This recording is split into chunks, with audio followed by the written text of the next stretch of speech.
अनंतनामधेयाय सर्वाकार प्रदायिने समस्त मंत्रवाक्षाय विश्वैकपतये नमः। गुरुर्ब्रह्मा गुरुर्विष्णु गुरुर्देवो महेश्वरः गुरु साक्षात् परब्रह्म तस्मै श्री गुरुवे नमः। मातृदेवो भव पितृदेवो भव आचार्य देवो भव।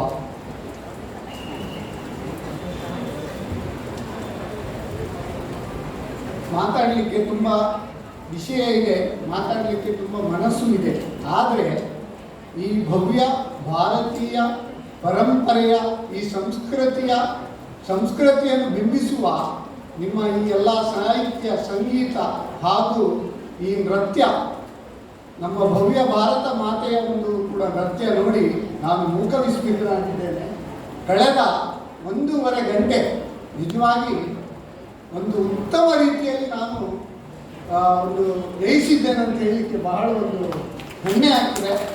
ಅದಕ್ಕೆ ಹೇಳ್ತೇವೆ, ಅಧ್ಯಾಪಕರೇ, ಹೆತ್ತವರೇ ಹಾಗೂ ವಿದ್ಯಾರ್ಥಿಗಳೇ, ಆಗಿವೆ ನಿಮ್ಮ ಟೆನ್ಷನ್ ಕ್ರಾನಿಕ್ ಆಗಬೇಡಿ, ಯಾವತ್ತು ಪ್ಯಾನಿಕ್. ಇದು ಶಾರದಾ ವಿದ್ಯಾದೇಗುಲ ಎಂಬ ಕ್ಲಿನಿಕ್. ಇಲ್ಲಿದೆ ಪರ್ಸನಾಲಿಟಿ ಡೆವಲಪ್ಮೆಂಟ್ ಎಂಬ ಟಾನಿಕ್.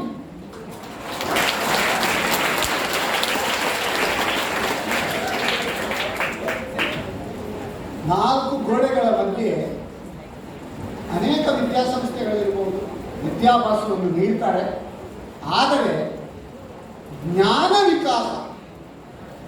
ವಿಕಾಸ ಅಂದರೆ ಏನು? Personality, all round personality development, ಅದುವೇ ನಿಜವಾದ ಒಂದು ವಿದ್ಯಾಭ್ಯಾಸದ ಧ್ಯೇಯ. ಯಾಕಂದರೆ ಹೇಳ್ಬೋದು, ನೀವು ಎಷ್ಟು ಮಾರ್ಕ್ ತಗೊಂಡಿದ್ದೀರಂತ.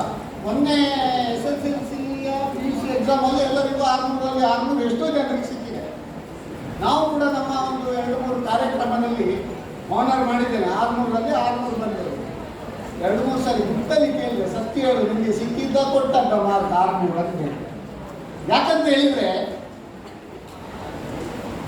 ನಾವು ಯಾರ ಬಗ್ಗೆ ಒಂದು I am not undermining the ability of present generation students. ಆದರೆ 100ರಲ್ಲಿ 100 ಕೊಟ್ಟರೆ ಅವರು ಪರಿಪೂರ್ಣ ಅಂತ ಅರ್ಥ.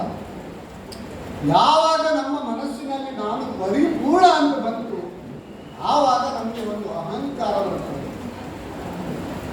ಯಾಕಂದ್ರೆ ನಮ್ಮ CA ಎಕ್ಸಾಮಲ್ಲಿ ಎಷ್ಟು ಜನ ರ್ಯಾಂಕ್ ಬಂದರು, BCom ಅಲ್ಲಿ ಅಥವಾ PUC ಅಲ್ಲಿ ರ್ಯಾಂಕ್ ಬಂದು CAಗೆ ಜಾಯ್ನ್ ಆಗ್ತಾರೆ. ಅವರ ಅಹಂಕಾರ ಮುರಿಯುವುದು CA ಎಕ್ಸಾಮ್ ಬರೆದ ಮೇಲೆ. ಯಾಕಂದರೆ CA ಎಕ್ಸಾಮ್ನಲ್ಲಿ ಹೇಳ್ತಾರೆ, ಈಗ ಹಾಗಿಲ್ಲ, ತುಂಬ ಜನ ಪಾಸ್ ಆಗ್ತಾರೆ. ಶಾರದಾ ವಿದ್ಯಾಲಯದಿಂದ ಬಂದ ವಿದ್ಯಾರ್ಥಿಗಳು ತುಂಬ ಪ್ರತಿಭಾನ್ವಿತರು. ನಮ್ಮಲ್ಲಿ ಕೂಡ ತುಂಬ ಸ್ಟೂಡೆಂಟ್ಸ್ ಇದ್ದಾರೆ. ಎಲ್ಲ ಫಸ್ಟ್ ಅಟೆಂಪ್ಟಲ್ಲಿ ಬೋಧ ಗ್ರೂಪ್ಸ್, ಇಂಟರ್ ಫೈನಲ್ ಎಲ್ಲ ಪಾಸ್ ಆಗಿ ಎಷ್ಟೋ ಜನ ವಿದ್ಯಾರ್ಥಿಗಳು ಉತ್ತಮ ಒಂದು ಭವಿಷ್ಯವನ್ನು ರೂಪಿಸಿದ್ದಾರೆ. ಆದರೂ ಹೆಚ್ಚಿನವರು ಹೇಳ್ತಾರೆ ವ್ಯಂಗ್ಯವಾಗಿ ಅಥವಾ ಒಂದು ಮಾರ್ಮಿಕವಾಗಿ, CA ಅಂದರೆ ಕಮ್ ಎಗೇನ್ ಅಂತೇಳಿ. ಒಂದ್ಸರಿ ಎಕ್ಸಾಮ್ ಬರೆದ್ರೆ ಪುನಃ ಬರಿ ಅಂತೇಳಿ. ಆದರೆ ನಾನು ಹೇಳುವುದು, it is not come again. CA means commendable achiever. CA ನಾವು ಪಾಸಿಟಿವ್ ಆಗಿ ತಗೊಳ್ಬೇಕು, ನೆಗೆಟಿವ್ ಆಗಿ ತಗೊಳ್ಬಾರ್ದು. ಎಲ್ಲ ವಿದ್ಯಾಸಂಸ್ಥೆಯಲ್ಲಿ ನಾಲೆಜ್ ಕೊಡ್ತಾರೆ. ಪಠ್ಯ ಪುಸ್ತಕದಲ್ಲಿ ಏನುಂಟು ಅದನ್ನು ಯಥಾವತ್ತಾಗಿ ಅಧ್ಯಾಪಕರು ಹೇಳಿಕೊಡ್ತಾರೆ. ಎಕ್ಸಾಮ್ ಪಾಯಿಂಟ್ ಆಫ್ ವ್ಯೂ ಕಲಿತಾರೆ.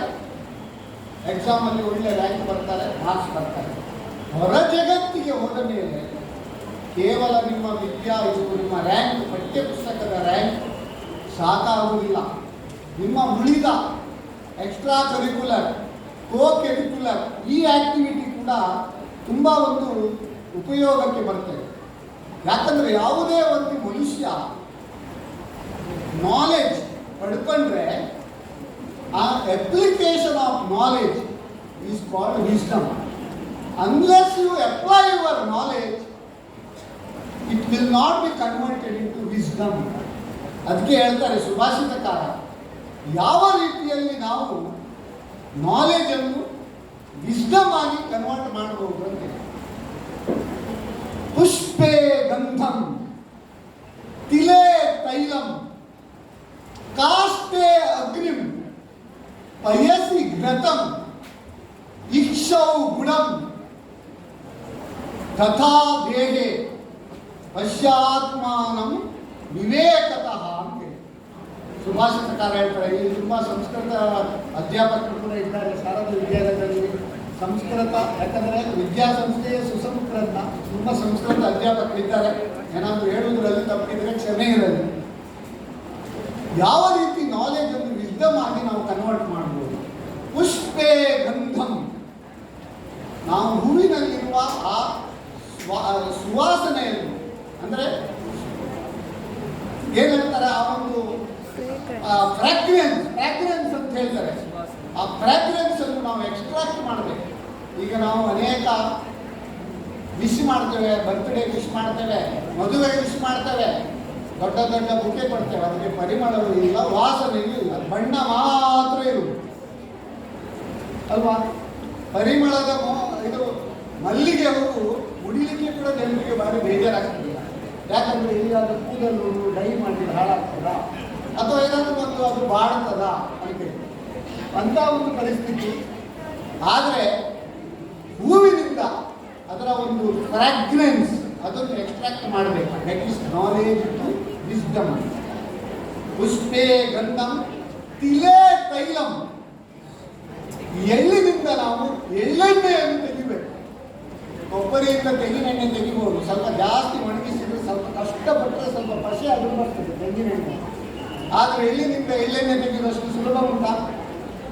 ಅದಕ್ಕೆ ಎಷ್ಟು ಪ್ರಯತ್ನ ಮಾಡಬೇಕು. ಪುಷ್ಪೇ ಗಂಧಂ ತಿಲೇ ತೈಲಂ ಕಾಷ್ಟೇ ಅಗ್ನಿಂ, ಅಂದರೆ fire you should generate fire. ಪಯಸಿ ಘೃತಂ, ಪಯಸಿ ಘೃತಂ ಅಂದರೆ ಹಾಲಿನಿಂದ ತುಪ್ಪ.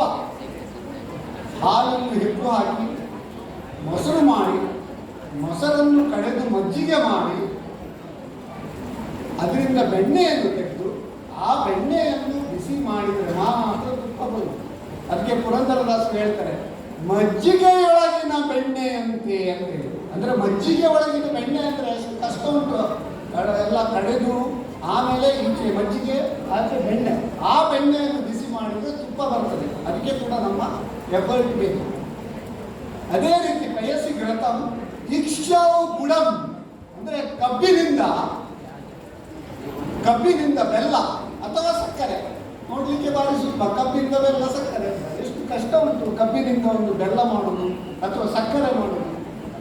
ಅಂದರೆ ಇಷ್ಟು ಕಷ್ಟಪಟ್ಟರೆ ಮಾತ್ರ ತಥಾ ದೇಹೆ ಪಶ್ಚಾತ್ಮನಂ ವಿವೇಕತಃ ಅಂದರೆ ನಮ್ಮ ಒಂದು ವಿಸ್ಡಮ್ ಅದನ್ನು ನಾವು ನಮ್ಮ ಒಂದು ಅಪ್ಲಿಕೇಶನ್ ಆಫ್ ನಾಲೆಜ್ ಮಾಡಿ we should convert into wisdom. ಆವಾಗಲೇ ನಮಗೆ ಆ ಒಂದು ಫಲ ಸಿಗ್ತದೆ. ವಿದ್ಯೆ ಅನ್ನೋದು ಕೂಡ ಅದೇ ರೀತಿ ಕೇವಲ ನೀವು ಓದಿದರೆ ಸಾಕಾಗೋದಿಲ್ಲ. ಅದಕ್ಕೆ ಹೇಳ್ತಾರೆ ಶ್ರವಣಂ ಮನನಂ ನಿಧಿಧ್ಯಾಸನಂ.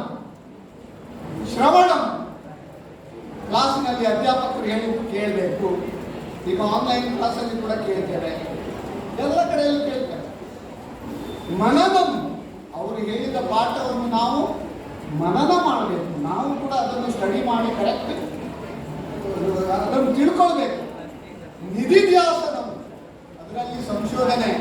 ನಿಮ್ಮಲ್ಲಿ ಅದರಲ್ಲಿ ಟಿಂಕರಿಂಗ್ ಲ್ಯಾಬ್ ಉಂಟಲ್ಲ ಈಗ ಸ್ಕೂಲಲ್ಲಿ, ಅದರಲ್ಲಿ ನಮ್ಮ ಒಂದು ಏನೆಲ್ಲ ಐಡಿಯಾ ಉಂಟು ಅದನ್ನು ನಾವು ಡೆವಲಪ್ ಮಾಡಬೇಕು.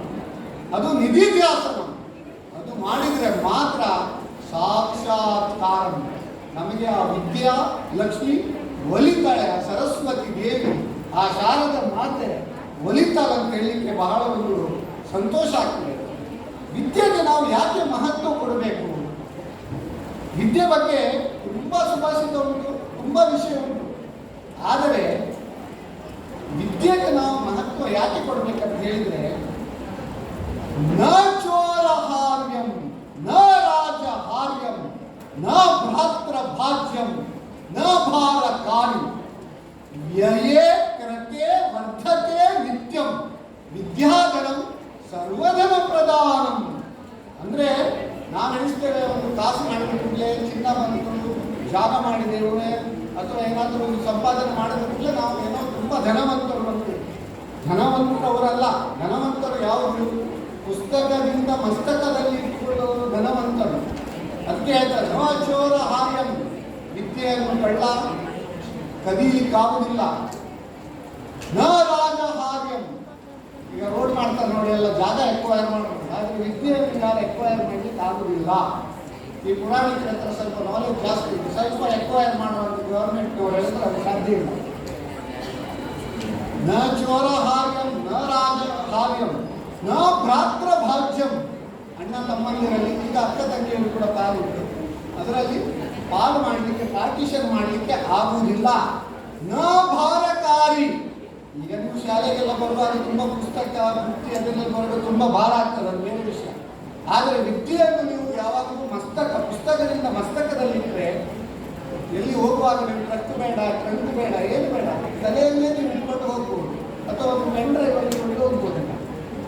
ವ್ಯಯೇ ಕೃತೆ ವರ್ಧತೆ ನಿತ್ಯಂ, ಯಾವುದೇ ವಸ್ತು, ಹಣ ಇರ್ಬೋದು, ಚಿನ್ನ ಇರ್ಬೋದು, ಯಾವುದೇ ಒಂದು ವಸ್ತು ನೀವು ವ್ಯಯ ಮಾಡಿದ್ರೆ, ಖರ್ಚು ಮಾಡಿದ್ರೆ ಅದು ಕಮ್ಮಿ ಆಗ್ತಾ ಹೋಗ್ತದೆ. ಆದರೆ only dissemination of the knowledge, ವಿದ್ಯೆ ಮಾತ್ರ ನೀವು ಎಷ್ಟು ಪ್ರಸರಿಸ್ತೀರಿ ಅಷ್ಟು ನಿಮ್ಮ ವಿದ್ಯಾಜ್ಞಾನ ವಿದ್ಯಾ ಭಂಡಾರ ಇನ್ನೂ ತುಂಬಿ ತುಳುಕ್ತದೆ. ಆದ್ರಿಂದ ವಿದ್ಯಾಧನಂ ಸರ್ವಧನ ಪ್ರಧಾನಂ ಅಂತ ಹೇಳಿ, ವಿದ್ಯಾಧನ ಅನ್ನೋದು ಎಲ್ಲ ಧನಕ್ಕಿಂತಲೂ ಪ್ರಧಾನವಾದಂತ ಹೇಳಿಕೆ ಬಹಳ ಒಂದು ಸಂತೋಷ ಆಗ್ತದೆ. ಅದೇ ರೀತಿ ಇಲ್ಲಿ ಶಾರದಾ ವಿದ್ಯಾಲಯದಲ್ಲಿ ನಾನು ನೋಡಿದೆ, ಬಹಳ ಒಂದು ಈ ಹಬ್ಬಗಳ ಸಂಗಮ ಶಾಲೆಯಲ್ಲಿ ಅನೇಕ ಮಾಡ್ತಾರೆ. ಇವತ್ತು ಮಕ್ಕಳ ದಿನಾಚರಣೆ ಅವರು ಪೇರೆಂಟ್ಸ್ ಮಕ್ಕಳನ್ನು ಯಾವ ರೀತಿ ಸಾಕಿ ಸಲಹಬೇಕು. ಮುಂಚೆ ಏನಾಗಿತ್ತು, ಅವಿಭಕ್ತ ಕುಟುಂಬದಲ್ಲಿ ತಂದೆ ತಾಯಿ, ದೊಡ್ಡಪ್ಪ ಚಿಕ್ಕಪ್ಪ, ಅಣ್ಣ ತಮ್ಮ, ಅಕ್ಕ ತಂಗಿ, ಅಜ್ಜ ಅಜ್ಜಿ ತುಂಬ ಜನ ಇರ್ತಿದ್ರು. ಏನಾದರೂ ಒಂದು ಟೆನ್ಷನ್ ಆದರೆ ಅಥವಾ ಏನಾದರೂ ಪ್ರಾಬ್ಲಮ್ ಆದರೆ ಅಲ್ಲಲ್ಲಿ ಒಂದು ಪರಿಹಾರ ಆಗ್ತಿತ್ತು. ಈಗ ನ್ಯೂಕ್ಲಿಯರ್ ಫ್ಯಾಮಿಲಿ, ತಂದೆ ತಾಯಿ, ಕೆಲವು ಕಡೆಯಲ್ಲಿ ತಂದೆ ಬೇರೆ ಊರಲ್ಲಿ ಇರ್ತಾರೆ ಕೆಲಸದಲ್ಲಿ, ತಾಯಿ ಒಂದು ಕಡೆ, ಮತ್ತೆ ಒಬ್ಬ ಮಗು ಅಥವಾ ಒಬ್ಬ ಮಗಳು ತಪ್ಪಿದ್ರೆ ಎರಡು. ಅಂತಹ ಪರಿಸ್ಥಿತಿಯಲ್ಲಿ ತಂದೆ ತಾಯಿಗಳು, ಕೇವಲ ತಂದೆ ತಾಯಿಗಳಿಗೆ ಹೇಳುವುದು ಮಕ್ಕಳನ್ನು ಯಾವ ರೀತಿಯಲ್ಲಿ ಸಾಕಬೇಕು ಅಂತೇಳಿ. ಅದಕ್ಕೆ ಕವಿ ಚೂಡಾರತ್ನ ಹೇಳ್ತಾನೆ, ಮಕ್ಕಳಿಗೆ ತಂದೆ ಬಾಲ್ಯದೊಳಕ್ಕರ ವಿದ್ಯೆಗಳ ನೆನಪದಿಂದೊಡೆ ಕೊಂದಂ ಚಿಕ್ಕಂದಿನ ವಿದ್ಯೆ ಕೊರಗು ಚೂಡಾರತ್ನ ಅಂತ. ಅಂದ್ರೆ ಮಕ್ಕಳಿಗೆ ತಂದೆ ಅಂದ್ರೆ ತಂದೆ ತಾಯಿ ಇಬ್ರು ಬರ್ತದೆ, ಬಾಲ್ಯದಳು ಅವರು ಸಣ್ಣದಿರುವಾಗ ಅಕ್ಕರ ವಿದ್ಯೆಗಳ ನೆನಪದಿಂದೊಡೆ ಕೊಂದಂ ಅಂದ್ರೆ ನಮ್ಮ ಒಂದು ಸಂಸ್ಕೃತಿ, ನಮ್ಮ ಒಂದು ಪರಂಪರೆ, ನಮ್ಮ ಒಂದು ಕಸ್ಟಮ್ಸ್, ನಮ್ಮ ಒಂದು ಟ್ರೆಡಿಷನ್, ಗುರುವರಿಯರಿಗೆ ಯಾವ ರೀತಿಯಲ್ಲಿ ನಾವು ಮರ್ಯಾದೆಯನ್ನು ಕೊಡಬೇಕು ಅದನ್ನೆಲ್ಲ ಕಲಿಸಬೇಕು. ಅದು ನಮ್ಮ ಈ ಶಾರದಾ ವಿದ್ಯಾಸಂಸ್ಥೆಯಲ್ಲಿ ಈ ಎಲ್ಲ ಒಂದು ಕಾರ್ಯಕ್ರಮ ನೋಡುವಾಗ ಗೋವುಗಳಿಗೂ ಕೂಡ ಒಂದು ಇದು ಕೊಟ್ಟಿದ್ದೀರಿ. ಬಹಳ ಒಂದು ಸಂತೋಷ ಆಯಿತು. ಯಾಕಂದರೆ ಇಂಥ ಒಂದು ಪರಿಪೂರ್ಣ ವ್ಯಕ್ತಿತ್ವವನ್ನು ನೀಡುವಂತಹ ಒಂದು ವಿದ್ಯೆ ನಿಜವಾದ ವಿದ್ಯೆ. ಆದ್ದರಿಂದ ಮಕ್ಕಳಿಗೆ ತಂದೆ ಬಾಲ್ಯಗಳು ಅಕ್ಕರ ವಿದ್ಯೆಗಳ ನಲಿಪದಿಂದೊಡೆ ಕೊಂದಂ.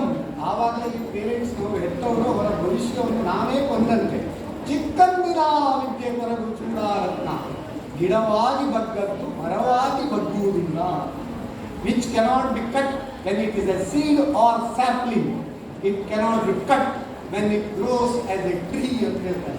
ಆದ್ದರಿಂದ ಮಕ್ಕಳಲ್ಲಿ ಕೇವಲ ಪಠ್ಯದ ವಿಷಯ ಅಲ್ಲ, ಈ ಭವ್ಯ ಪರಂಪರೆ, ನಮ್ಮ ಭಾರತ ಮಾತೆಯ ಪರಂಪರೆ ಇರ್ಬೋದು, ನಮ್ಮ ಟ್ರೆಡಿಷನ್, ಗುರು ಹಿರಿಯರಿಗೆ ಕೊಡುವ ಒಂದು ನಮಸ್ಕಾರ ಇರ್ಬೋದು, ಅವರಿಗೆ ಕೊಡುವ ಒಂದು ಗೌರವ ಇರ್ಬೋದು, ಅದನ್ನು ನಾವು ಹೇಳ್ತೇವೆ. ಅದೇ ಸುಭಾಷಿತಕಾರ ಹೇಳ್ತಾನೆ, ಯಾವ ರೀತಿಯಲ್ಲಿ ಮಕ್ಕಳನ್ನು ಪಾಲನೆ ಮಾಡಬೇಕು. ಲಾಲಯೇತ್ ಪಂಚವರ್ಷಾಣಿ ದಶವರ್ಷಾಣಿ ತಾಳಯೇ ಷೋಡಶೆ ವರ್ಷೆ ಪ್ರಾಪ್ತೆ ಪುತ್ರ ಮಿತ್ರವದಾಚರೇ. ಅಂದ್ರೆ ಲಾಲಯೇ ಪಂಚವರ್ಷ, 5 ವರ್ಷ ತಂದೆ ತಾಯಿಗಳು ಎಷ್ಟು ಸಾಧ್ಯ ಉಂಟು ಮಕ್ಕಳಿಗೆ ಅಷ್ಟು ಮುದ್ದು ಮಾಡಬೇಕು, ಅಷ್ಟು ಸಮಯ ಕೊಡಬೇಕು. ಆದ್ರೆ ಏನು ಮಾಡ್ತೇವೆ, ಸಣ್ಣದಿರುವಾಗ ಅವ್ರಿಗೆ ಬೇಬಿ ಸಿಟ್ಟಿಂಗಿಗೆ ಹಾಕಿ ಬಿಡ್ತೇವೆ. ತಂದೆ ತಾಯಿ ಕೆಲಸಕ್ಕೆ ಹೋಗ್ತೇವೆ, ಮಕ್ಕಳನ್ನು ಯಾರೋ ನೋಡ್ತಾರೆ, ಎಲ್ಲಿಯೋ, ಅಂದ್ರೆ ಅಂತ ಒಂದು ಪರಿಸ್ಥಿತಿ. ಲಾಲಯೇ ಪಂಚವರ್ಷಾಣಿ 5 ವರ್ಷ ಎಷ್ಟು ಸಾಧ್ಯ ಉಂಟು ಅವರಿಗೆ ಸಮಯ ಕೊಟ್ಟು ಮುದ್ದು ಮಾಡಬೇಕು.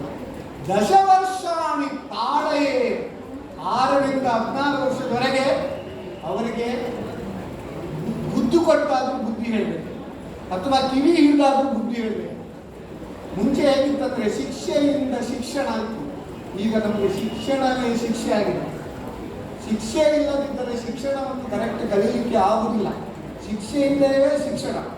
ತಾಳಯೇ ದಶವರ್ಷಾಣಿ ಷೋಡಶೇ ವರ್ಷೇ ಪ್ರಾಪ್ತೆ ಪುತ್ರ ಮಿತ್ರ ವದಾಚರೆ. ಅಂದ್ರೆ ನೆಕ್ಸ್ಟ್ 10 ವರ್ಷ ನಾವು ಮಕ್ಕಳನ್ನು ಬುದ್ಧಿ ಆದರೂ ಅವರಿಗೆ ಬುದ್ಧಿ ಹೇಳಬೇಕು. ಆದರೆ ಪೇರೆಂಟ್ಸ್ ತಪ್ಪು ಮಾಡ್ತಾರೆ. 6ನೇ ವರ್ಷದಿಂದ 16 ವರ್ಷ ಕೂಡ ಮುದ್ದು ಮಾಡೋದು ಕಂಟಿನ್ಯೂ ಮಾಡ್ತಾರೆ. ಆವಾಗ ಮಕ್ಕಳು ಹಾಳಾಗ್ತಾರೆ. 16 ವರ್ಷದ ನಂತರ ಅವರ ದಾರಿ ತಪ್ಪಲಿಕ್ಕೆ ಶುರು ಮಾಡೋದಕ್ಕಿಂತ ಕಂಟ್ರೋಲ್ ಮಾಡಲಿಕ್ಕೆ ಶುರು ಮಾಡ್ತಾರೆ. ಆವಾಗ ಅವರು ಕೈಗೆ ಸಿಗುವುದಿಲ್ಲ. ಯಾಕಂದ್ರೆ ಷೋಡಶೇ ವರ್ಷೇ ಪ್ರಾಪ್ತೆ ಪುತ್ರ ಮಿತ್ರ ವದಾಚರೆ. ಮಕ್ಕಳನ್ನು ಮಿತ್ರರನ್ನಾಗಿ ನಾವು ನೋಡ್ಬೇಕಂತೆ.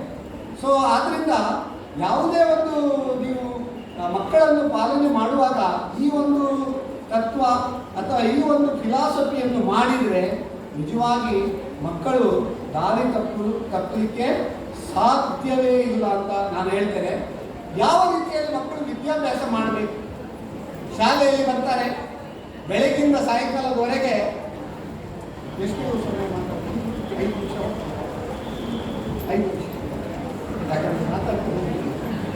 ಮಕ್ಕಳಿಗೆ ಶಾಲೆಗೆ ಬರ್ತಾರೆ, ಬೆಳಗಿನ ಸಾಯಂಕಾಲದವರೆಗೆ ಬರ್ತಾರೆ.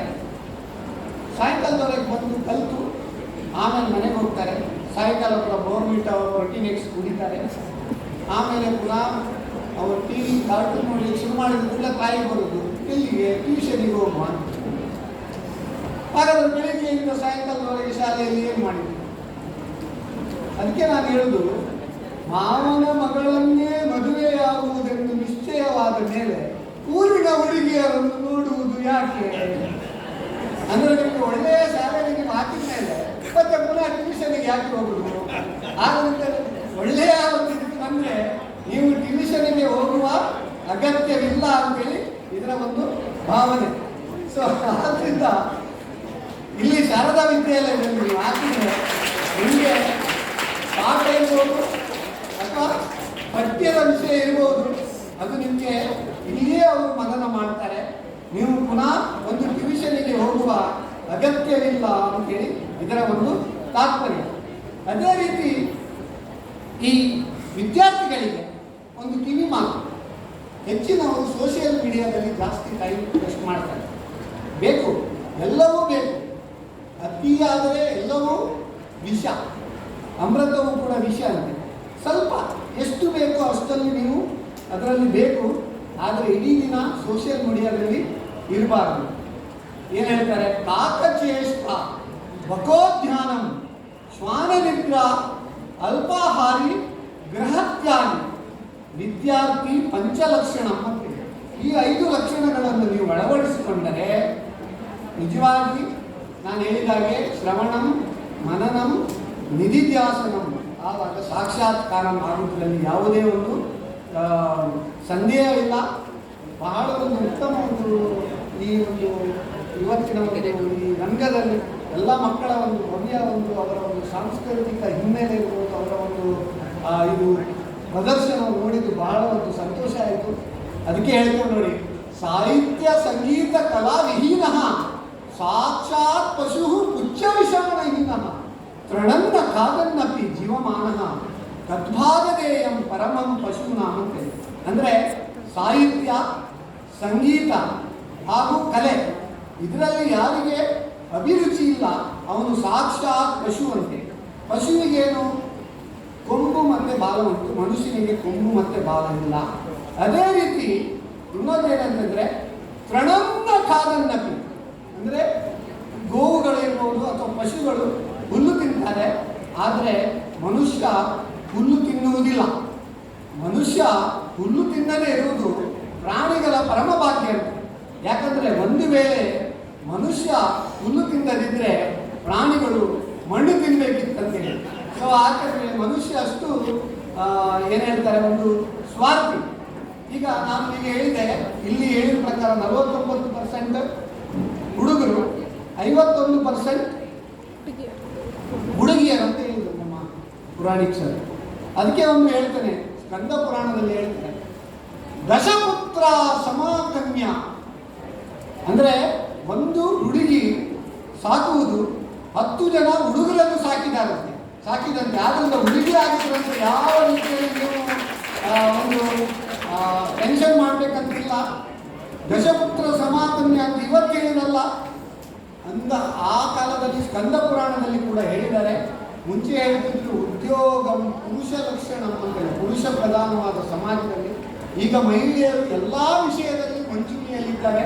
ಸ್ಪೇಸ್ ಓದಿರ್ಬೋದು, ನಮ್ಮ ಇದರಲ್ಲಿ ಆರ್ಮಿ, ನೇವಿ, ಏರ್ ಫೋರ್ಸ್ ಎಲ್ಲದರಲ್ಲಿ ಕೂಡ ಇರೋದು, ಪ್ರತಿಯೊಂದರಲ್ಲಿ ಮಹಿಳೆಯರು ಮುಂಚೂಣಿಯಲ್ಲಿದ್ದಾರೆ.